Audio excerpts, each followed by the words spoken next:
Olá, queridos internautas. Esta notícia é ao mesmo tempo inesperada e cativante, porque diz respeito ao avião presidencial congolês. A disputa com a empresa Comissimpex resultou de uma decisão importante, a venda desta aeronave. No dia 3 de outubro, em Bordeus, uma venda que marcará uma viragem na história política e económica do Congo. Fique connosco para saber mais sobre esta venda excepcional e o impacto potencial na região e além.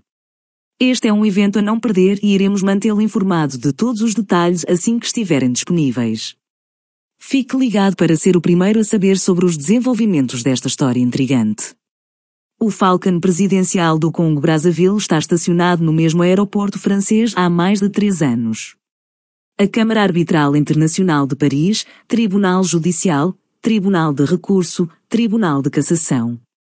Mais de uma década depois de internacionalizar a disputa que os opõe desde a década de 1980, a empresa Comissimpex do empresário libanês Mossa Nojais e a República do Congo conheceram todos os tribunais, utilizaram todos os recursos à sua disposição. Sem dúvida o episódio mais divulgado desta interminável batalha, a apreensão do avião presidencial, um Falcon 7X. Produzido pela Dassault Aviation, na pista do aeroporto de Bordeaux-Merignac, onde então se encontrava para trabalhos de manutenção e onde ainda se encontra 8 de junho de 2020. Após uma dívida de 1,3 mil milhões de euros, o avião, tal como vários bens imobiliários congoleses apreendidos em França, deve compensar a empresa privada, que há 3 décadas processa a República do Congo por obras públicas não pagas. Uma dívida já inflacionada pelos juros e que ultrapassava os 1,3 mil milhões de euros em 30 de novembro de 2022, segundo o gabinete do leiloeiro Vincent Pestel-Debord. Porque é esta empresa parisiense, sediada no 9º distrito de Paris, que vai presidir ao destino do avião, cujo leilão está marcado para o dia 3 de outubro, às 16 horas, no Hotel Intercontinental de Bordeus.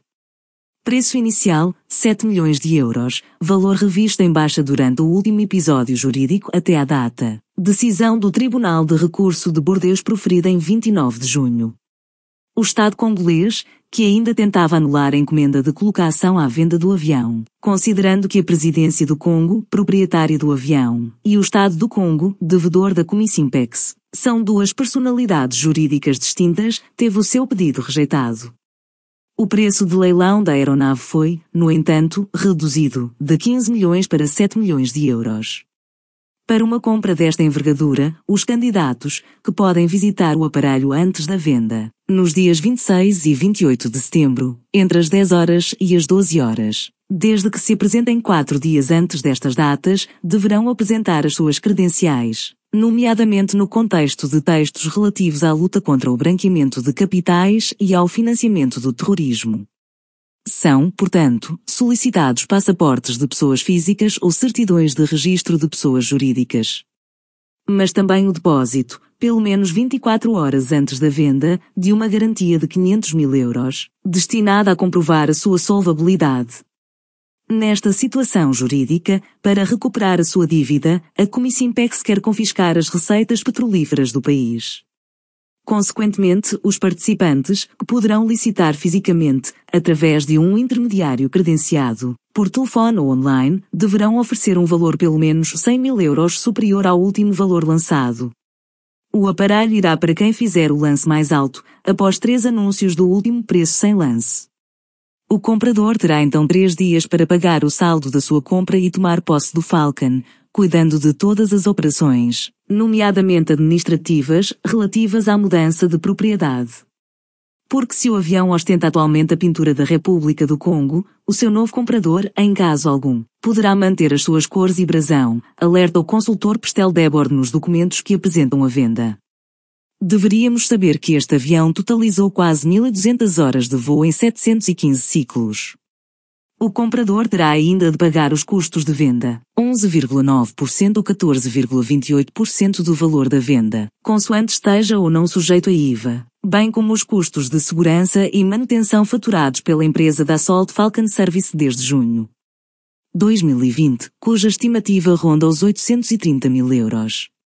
Imobilizado há 3 anos, o avião, que já registou cerca de 1.200 horas de voo em 715 ciclos desde que entrou ao serviço, em 2014, foi de facto cuidado pela empresa que o produziu e que continuou a realizar operações de preservação da fuselagem e motores, de acordo com os requisitos da empresa Dassault Aviation, indica a empresa Pestel Debord, ao especificar que o programa de manutenção, Falcon Care, da Dassault Aviation expirou desde 17 de outubro de 2022. Apesar do leilão estar agendado para alguns dias, os recursos ainda estão pendentes, incluindo 2 recursos de cassação e 2 oposições de terceiros perante o Tribunal de Recurso de Paris. A primeira formada pela Presidência da República do Congo e a segunda pelo Grupo Odzali e pela empresa BRB, também credores do Congo. De tribunal em tribunal e de ano para ano, o caso Comissimpex tornou-se famoso por si só, e o seu âmbito excede agora em muito o seu âmbito inicial. A tal ponto que a natureza do trabalho realizado pela Comissimpex, e que Brazzaville se recusou a aceitar e pagar, ficou um tanto perdida na história. Trata-se de empreitadas públicas adjudicadas entre 1983 e 1987, e que consistem em obras de reparação e saneamento em Mpila, obras anti-erosivas no acampamento militar 15 de agosto, obras de saneamento, reforço e valorização do campo 15 de agosto, requalificação do Palmeiral de Atuambicunda, a construção de 2 aldeias para trabalhadores em Moqueco e obras nas ravinas de Kinsaundi, Mpila e Maquelequelé. A recuperação desta dívida, avaliada na altura em 900 milhões de euros e que aumenta cerca de 10% ao ano, segundo o advogado da Comissimpex, Jacques Alexandre Genete, é hoje o único objeto da empresa, liquidada pelos congoleses tribunais em 2012. Note-se que não houve qualquer apreensão das contas das embaixadas congolesas em França. Com efeito, para recuperar a sua dívida estimada em 1,05 mil milhões de euros, a empresa Comissimpex quis confiscar as contas da missão diplomática da República do Congo em Paris e da sua delegação junto da Unesco. Um procedimento que o Tribunal de Cassação acaba de rejeitar. O Tribunal de Cassação francês proferiu uma sentença na quarta-feira, 10 de janeiro. No caso que opõe a empresa Commissions Import-Export, Comissimpex, e a República do Congo há mais de 25 anos. A empresa afirma que Brazzaville deve dívidas no valor de 1,05 mil milhões de euros, na sequência de grandes contratos de infraestruturas pelos quais nunca foi pago.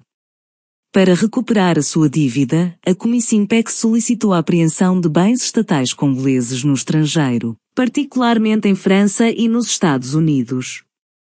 A empresa, entre outras coisas, realizou, através de um banco, neste caso o Société Générale, uma apreensão e atribuição de contas abertas nos seus livros, em nome da missão diplomática em Paris da República do Congo e da sua delegação à Unesco. Mas sendo estes bens de natureza diplomática, o Tribunal de Cassação decidiu, em 10 de janeiro, que não podiam ser apreendidos, anulando assim a sentença proferida em 30 de junho de 2016 pelo Tribunal de Recurso de Paris, após uma primeira cassação, 13 de maio de 2015.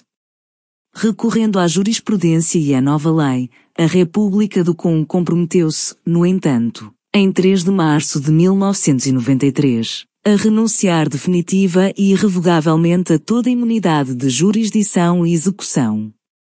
Mas para o Tribunal de Cassação, este compromisso só era válido, na dupla condição de que esta renúncia fosse expressa e especial, o que não é o caso, segundo o mesmo. Esta condição é, segundo os juízes do mais alto tribunal francês, tanto consuetudinária como confirmada pela Lei nº de 2016 a 1691, de 9 de dezembro de 2016. Esta estabelece que medidas provisórias ou medidas de execução forçada não podem ser implementadas em bens, incluindo contas bancárias, utilizadas ou destinadas a serem utilizadas no exercício das funções de missão diplomática de Estados estrangeiros ou dos seus postos consulares, das suas missões especiais ou das suas missões junto de organizações internacionais, apenas em caso de renúncia expressa e especial por parte dos Estados interessados.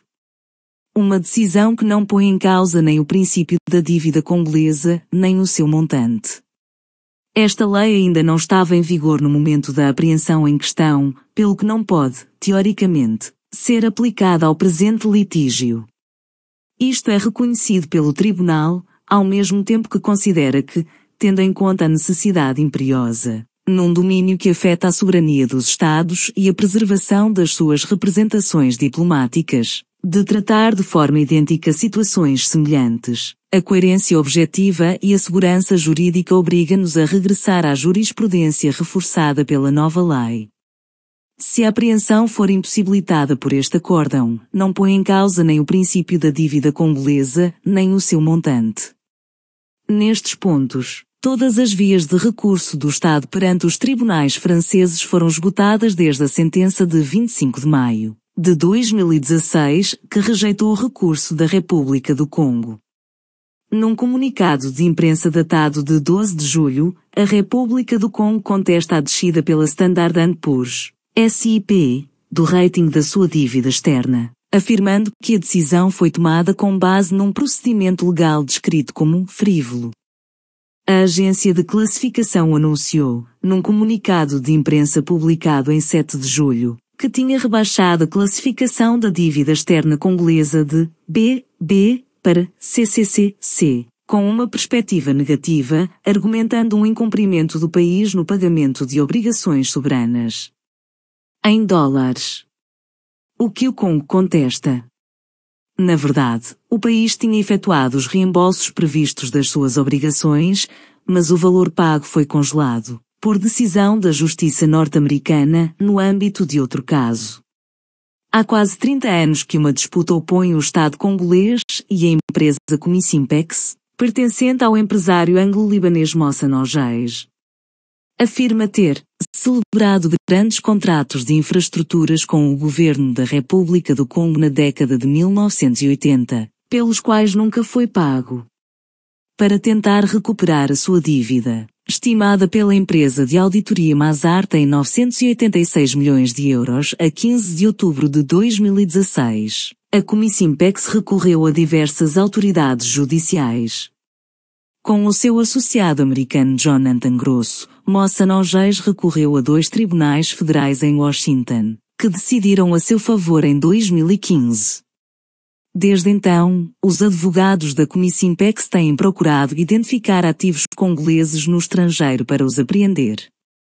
O que conseguiram fazer, no final de junho, no reembolso pago pelo Congo aos detentores de títulos mais recentes. Assim, um sindicato de detentores de títulos de dívida congoleses com vencimento em 2029 teve de congelar um pagamento de cerca de 20 milhões de dólares que o país tinha feito em 26 de junho, por causa de um aviso de restrição dos tribunais americanos. Este pagamento correspondeu ao reembolso e juros vencidos em 30 de junho de uma dívida emitida em 2007. Por outro lado, estes fundos pagos pela República do Congo tornaram-se propriedade exclusiva dos detentores de títulos e não podem ser apreendidos pela Comisimpex. O Sindicato dos Detentores de Dívidas anunciou que entraria com ações no Tribunal Federal para anular os avisos de restrição. Caso contrário, corre o risco de ter outros reembolsos confiscados.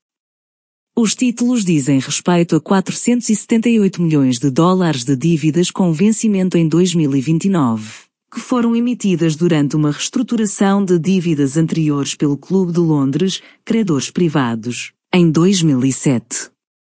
Estes títulos prevêem, para reembolsos, um período de carência de 30 dias. No seu comunicado de imprensa, o Estado congolês denuncia também os avisos de restrições do sistema de justiça americano, que são, segundo ele, desprovidos de qualquer base legal, argumentando que os fundos pagos pelo Congo tornaram-se propriedade exclusiva do Congo.